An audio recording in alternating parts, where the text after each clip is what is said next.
भरत विलास के साहिबान नोट कर ले प्लीज। और इनका समय शुरू हो गया है।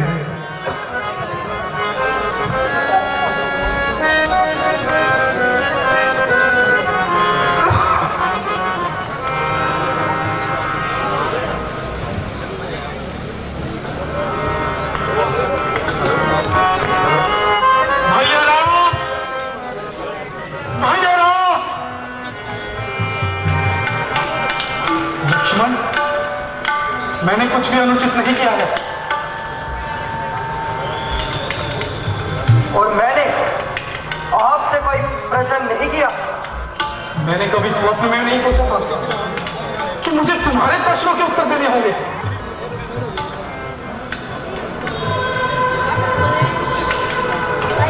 आपने और आपकी मां ने जो भी किया है उसके पश्चात किसी प्रश्न व उत्तर का कोई आवश्यक नहीं। लक्ष्मण, तुम मुझे समझने में भूल कर रहे हो। जीवन में पहली बार आपको पूर्ण रूप से समझ पाया हूं। इन व्यर्थ बातों में कुछ नहीं रखा। इस समय यही उचित है कि आप बिना कुछ कहे यहां से वापस लौट जाइए। अन्यथा क्या लक्ष्मण? मेरे धनुष से निकला हुआ बाण यह नहीं पहचानेगा कि आप मेरे भ्राता है। मैं राम भैया को बिना वापस लिए यहां से नहीं जाऊंगा। उन्हें भैया मत कहिए। मैं आपको चेतावनी देता हूं कि वापस लौट जाइए। मेरा विश्वास करो लक्ष्मण कि ये जो कुछ भी हुआ उसका मुझे अनुमान भी नहीं था। आपको अनुमान भी था कि आप किस तरह का षड्यंत्र रच रहे हैं। मैं अपने स्वप्न में भी नहीं सोच सकता था कि आप एक तुच्छ सिंहासन के लिए अपने बड़े भैया राम से विश्वासघात करोगे। यदि आपको राज्य सिंहासन ही चाहिए था तो केवल एक बार मौत को तो देखा होता। वह बड़ी प्रसन्नता से आपका राज्य अभिषेक कर देते। आप और आपकी मां षड्यंत्र रचने में बहुत चतुर है ना। एक राजकुमार और एक राजकुमारी ने जिन्होंने अपने पूर्ण जीवन में अपने पांव कभी धरती पर नहीं रखे, आज वह कांटों में छलनी है केवल आपके कारण। वह जब कभी राजसी भोजन करते थे आज कंदमूल और फल खाते हैं केवल आपके कारण। लक्ष्मण बस नरेश भरत वापस लौट जाइए अयोध्या में। कहीं ऐसा न हो लक्ष्मण के हाथों अयोध्या नरेश भरत का वध हो जाए। यदि तुम्हें मेरी मृत्यु से यह प्रमाणित हो जाता है कि मैं राम भैया से अटूट प्रेम करता हूं और मैं सही हूं तो ठीक है मेरे भाई, तो चलाओ ये तीर मेरे हृदय पर और उतार दो मुझे मौत के घाट।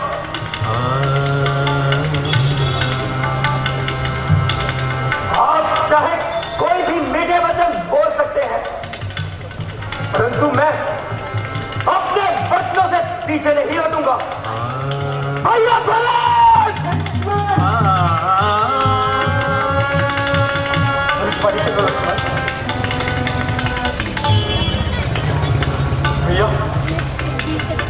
भैया मुझे क्षमा कर दीजिए भैया, मुझे क्षमा कर दीजिए, क्षमा कर दीजिए भैया।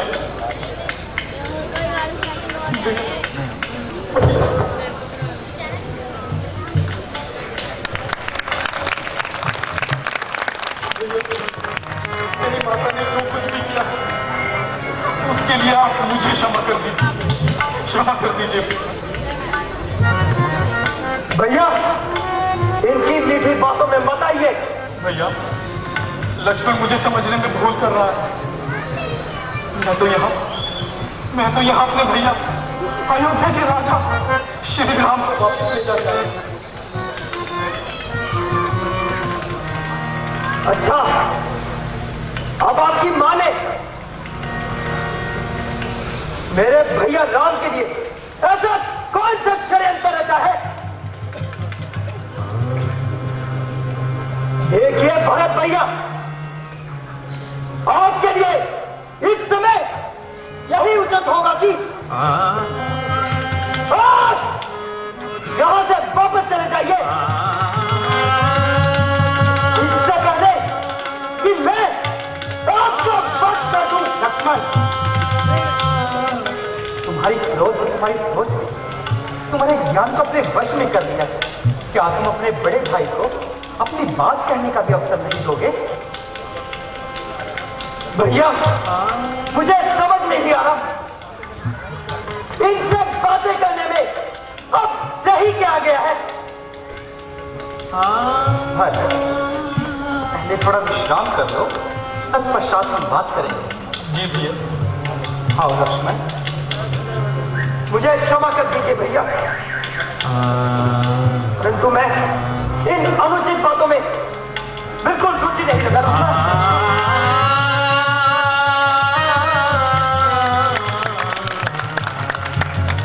आओ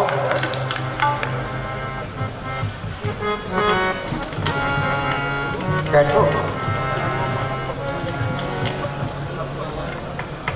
आप कहो भरत, कैसे आना? मैं आपको वापस ले जाने आया हूं भैया। भरत, तुम जानते हो ना यह असंभव है। मैं संभव और असंभव पर तर्क वितर्क करने नहीं आया भैया। मैं यहाँ एक राजा को उसकी प्रजा के पास ले जाने आया हूँ, एक पुत्र को उसकी माता के पास ले जाने आया हूँ, और एक भाई को उसके घर वापस ले जाने आया हूँ भैया। मेरी आपसे प्रार्थना है भैया, कृपा करके घर वापस चलिए। पिताजी के वचनों को भी तो पूरा करना है। नाम मत लीजिए आप उन वचनों का, उस माता का जिसने वह वचन मांगे। नहीं भरत, अपनी माता के लिए ऐसे शब्द कहना महापाप है। ये आप कह रहे हैं भैया? वो भी उनके लिए जिन्होंने एक तुच्छ सिंहासन के लिए आपको घर से बाहर कर दिया। नहीं भैया नहीं, मेरे लिए मर चुकी है। भरत, तुम भूल कर रहे हो। माता कहते तुम्हारी जननी है। ये माता मत कहिए आप। मैंने अपनी माता का परित्याग कर दिया है। भरत, इसका अंत भी भला ही होगा। क्या भला होगा भैया? आप नहीं जानते भैया कि मैंने केवल आपका ही प्रेम नहीं खोया है, बल्कि संपूर्ण अयोध्या की प्रजा का प्रेम खोया है। और सबसे कष्टदायी तो मेरे लिए ये है कि मेरा अनुज, मेरा लक्ष्मण मुझसे घृणा करता है भैया। आपने देखा ना भैया कि लक्ष्मण ने मुझसे किस प्रकार बात की। वो लक्ष्मण जो मुझे कभी आदर से भैया कहते पुकारता था, वो लक्ष्मण जो मेरे लिए बड़े से बड़ा संकट झेल सकता था, आज मेरे ही सामने बाण ताने खड़ा है। आपने देखा भैया भरत, लक्ष्मण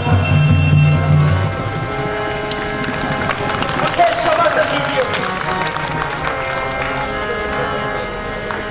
यह मेरी भूल थी कि मैंने आपको समझने में भूल की। नहीं लक्ष्मण,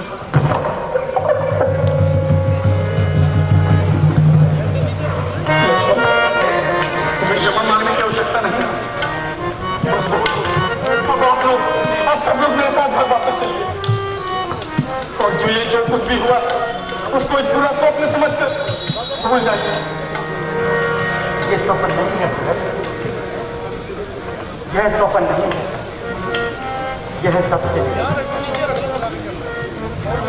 हम 14 वर्षों तक घर वापस नहीं जा सकते। तो ठीक है भैया, यदि आप 14 वर्षों तक घर वापस नहीं आ सकते तो ये भरत भी आपके साथ इसी वन में 14 वर्षों तक रहेगा। तुम ऐसा नहीं कर सकते। क्यों नहीं कर सकता? आप सब लोग कर सकते हैं, परंतु मैं नहीं कर सकता। आपको नहीं लगता भैया कि लक्ष्मण को इस वन के स्थान पर अयोध्या में अपनी पत्नी के साथ होना चाहिए था? यदि लक्ष्मण आपके साथ रहकर एक भाई होने का स्नेह निभा सकता है या अपना कर्तव्य निभा सकता है, तो भैया मैं आपके साथ क्यों नहीं रह सकता? मैं भी आपके साथ इसी वन में रहूंगा भैया। नहीं भरत, तुम यहां नहीं रह सकते। तुम्हें अयोध्या लौटना होगा। नहीं भैया नहीं, अयोध्यावासी मेरी नहीं बल्कि अपने राजा श्री राम की प्रतीक्षा कर रहे हैं। अब आप ही बताइए भैया कि मैं क्या करूं? भरत, आज ये राम तुम्हारे प्रेम के सामने हार गया। जो राज्य तुम मुझे देना चाहते हो उसे मैं स्वीकार करता हूं, परंतु मेरी तुमसे प्रार्थना है कि अगले 14 वर्षों तक तुम मेरे स्थान पर राज्य का गौरवभार संभालो। नहीं भैया नहीं, यह संभव है भैया। सभी अयोध्यावासी मुझसे घृणा करते हैं। सभी को आप चाहिए भैया, केवल आप।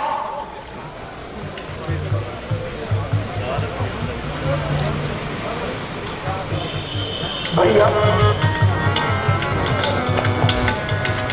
एक बार अयोध्या वासियों को आपके विवेक का, आपके ज्ञान का, आपके कोमल हृदय का और भैया राम के लिए आपके दिल में नन भक्ति का जब उनको पता चलेगा तो वह आपको अवश्य स्वीकार करेंगे।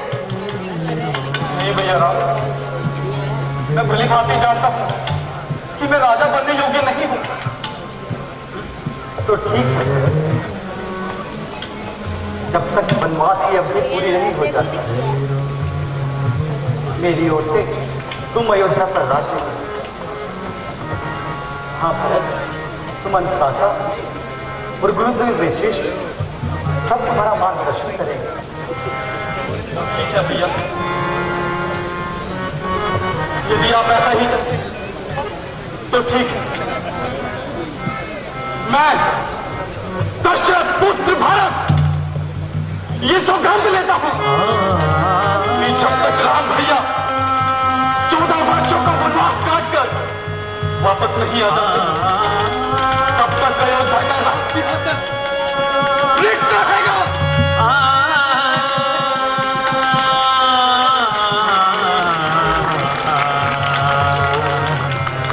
वो मैं भगवान विष्णु को साक्षी मानकर यह भी प्रण करता हूं कि मैं राम भैया की केवल 14 वर्षों तक ही प्रतीक्षा करूंगा।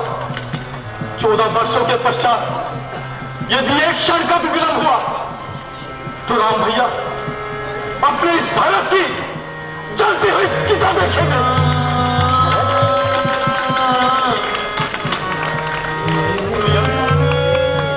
मैं आपसे एक अनुग्रह और चाहता हूं। मेरे प्राण मान लो, इसी क्षण दे दूंगा। मुझे आपके मूल्यवान प्राण नहीं चाहिए भैया, मुझे केवल आपकी बहुमूल्य चरण पादुकाएं चाहिए। जब तक आप लौट कर नहीं आएंगे तब तक मैं आपकी चरण पादुकाएं अयोध्या के राज सिंहासन पर रखकर उनकी पूजा करूंगा। महाराज भैया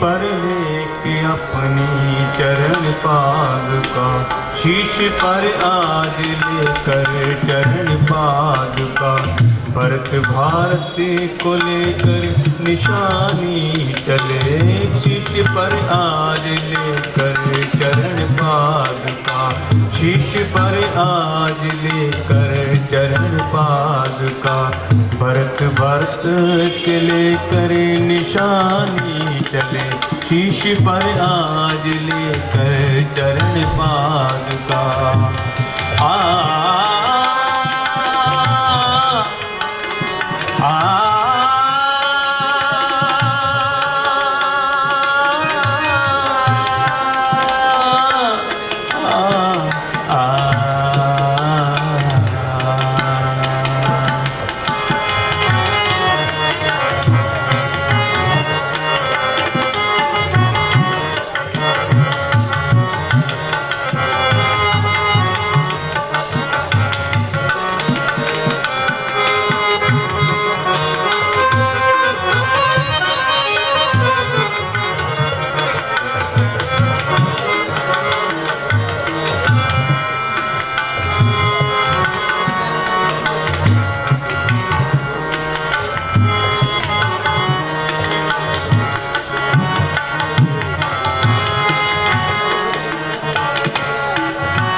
महाराज वाले दरबार में पधार रहे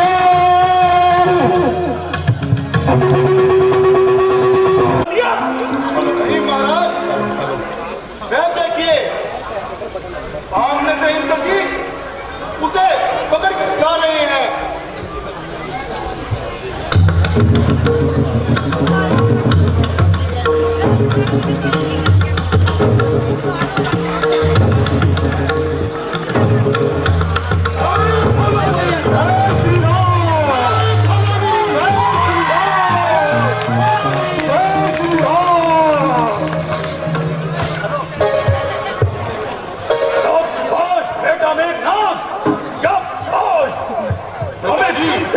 यही उम्मीद थी।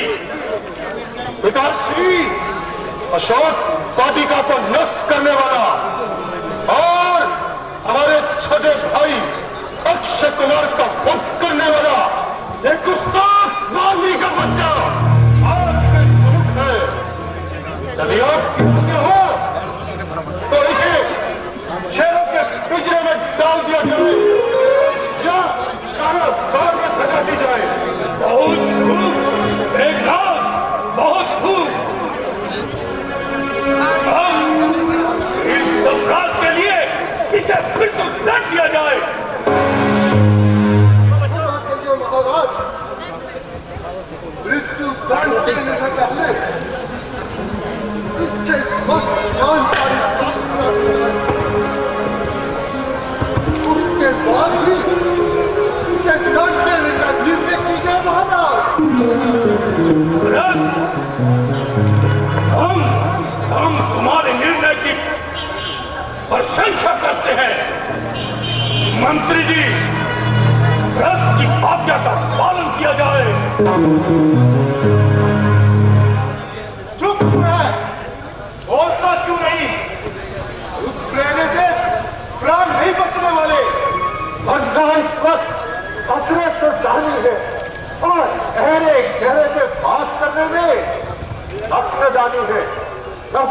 पूछने वाला पूछेगा तो जवाब देंगे और पाई पाई का हिसाब देंगे।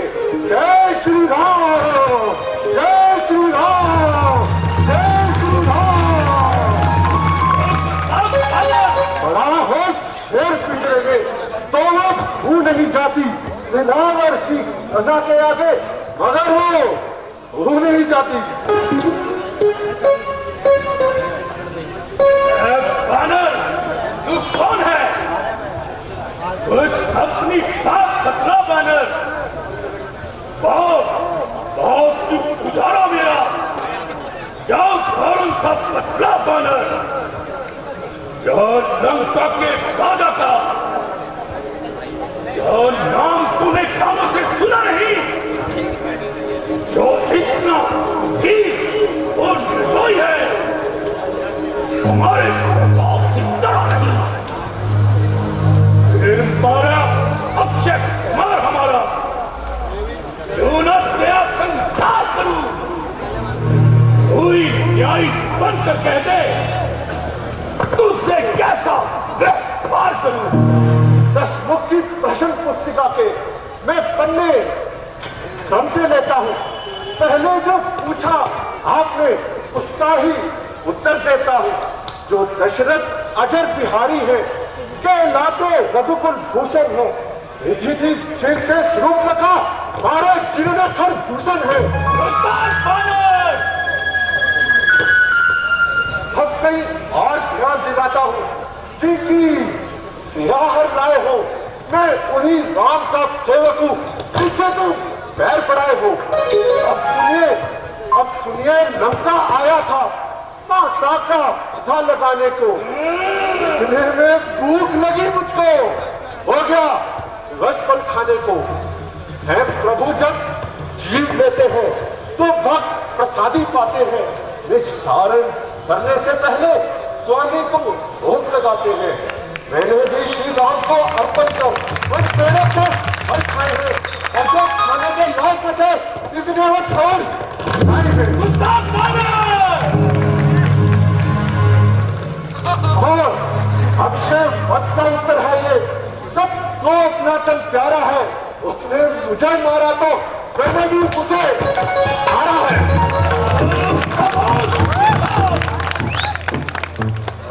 जंगली बानर, शायद तू नहीं जानता कि लंका में पकड़े गए हो तो रावण से जान बचाना असंभव है। मुझे रावण का क्या डर, निर्लज सोने की लंका और जंगल एक समान है।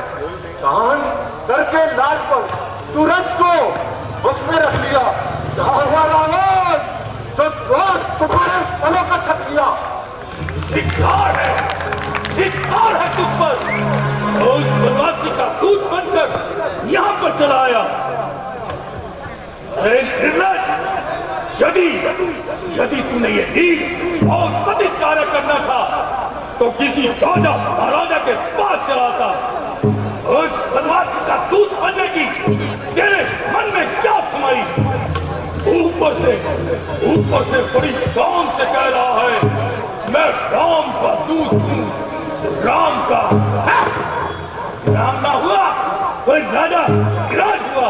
धिक्कार तो तुम पर है रावण, और तुम्हारी समझ पर भला मुझसा भाग्यशाली और कौन होगा जिसे प्रभु श्री राम के चरणों में रहने का मान मिला। तुम्हारी तो तकदीर ही फुटिया रावण, जो लोगों की नाक से पैर बोल ले रहे हो। लोकी नाथ,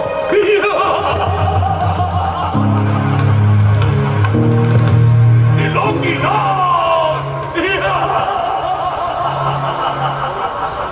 अरे नालायक, जिसे तू लोकी नाथ समझ बैठा है, ऐसे तो कई पूछता हमारी सेवा करने में अपना गौरव समझते हैं।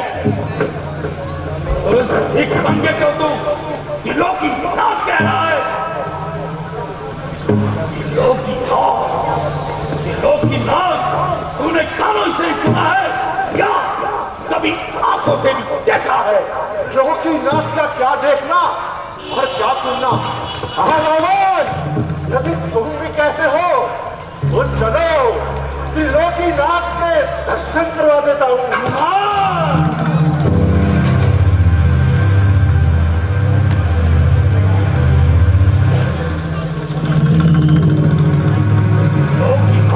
देखना और सुनना क्या? रस्सी जल गई परंतु बल नहीं गया। पर किस तरह मेरा? मुझे इस बात का गम है, वही तू है वही मैं हूँ, वही तुम है वही हम है।